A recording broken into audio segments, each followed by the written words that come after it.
across regional Victoria and southern New South Wales. Ricky Lambert is with me. We talk about the government and energy. Wasn't a huge amount from the federal government in this budget about that, but the whole realm of energy, quite honestly, is more aligned to the states, Ricky. And it is an interesting situation for Catherine King. She's the Labor member for the Ballarat region, and that does take in some of the areas towards our broadcasts in the North Central. And she's having a bit of a battle at the moment with the spud farmers of the local area. In fact, they've been very pointed about their views about her ability to govern. They painted on the side of a shed, and one particular farmer has told AusNet, which is a proponent of putting in overhead power lines, he ploughed it in his field that they should pee off.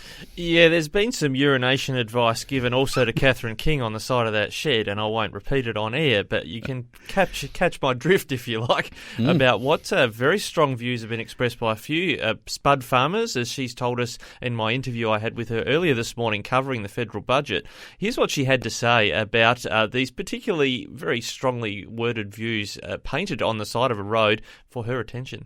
I've got a couple of spud farmers who I must admit have probably never voted for me in my life, have finally put a big sign up with my name on it, so I'm pretty happy about that, to be honest. It's good to hear. It's good to hear from your constituents, I suppose. It's good. And as I said, it's good to have the name up big and bold. Anyone who's always good for name recognition when you're running into an election campaign. So I'm very happy about that. If people's agitation is to try and run some of this underground, and that's what you're talking about, substations or underground in some pipelines. I think they want it moved as well. I think that the planning schemes for these, for anything really doesn't recognise the high productivity value of land such as those. And they're potato farmers. They're providing to McCain's. They've been doing that for a very long period of time. It's very productive farmland, and it does impact the productivity of the farm. There's certain things you can't do under these power lines, and I think that does need to be taken into consideration. So, Ricky, Catherine King clearly has an issue here, and one is that the value of this land for farming. And I think across the board, we look at this Wallop farm that is a massive wind farm.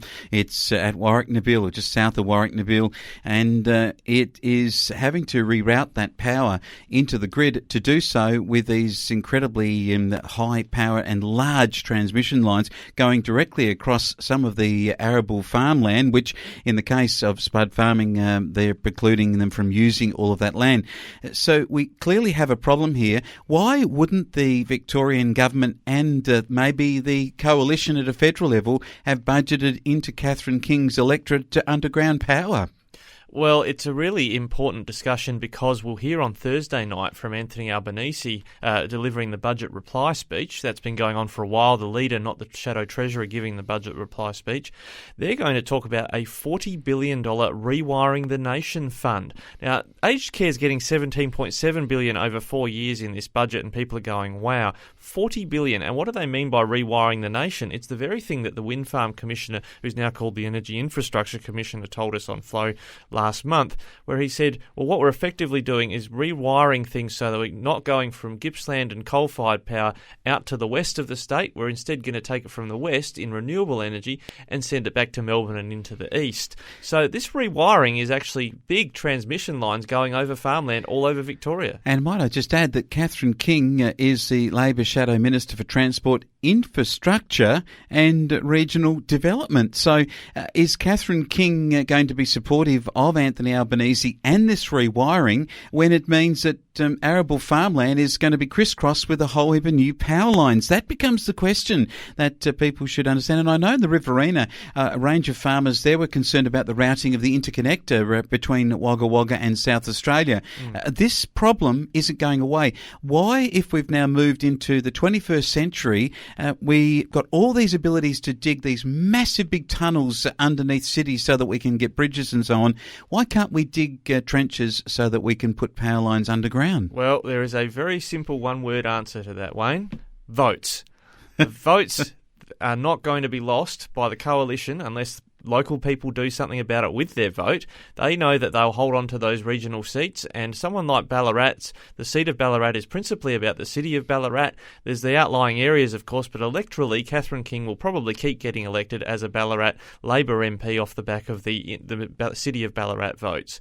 So it's the cheap and easy way of getting the transmission across the nation is to go over the top of farmers and of eroding the value of their farmland, because they know they'll take farmers' vote for granted on the coalition side, and Labor knows they'll never win seats in these regional areas. So unless farmers and regional communities start thinking differently how they vote, you're just going to have those power lines running all over your farms. Yeah, I think there's a need for rethinking of this. Anne Webster is the federal member for Mallee, and we're going to seek comment from her about this because it does involve her electorate, where the wind farm is beginning at Warwick-Nabil, and how to get that power back to the Melbourne suburbs seems to be a question that's going to cause more and more angst in the future amongst farmers.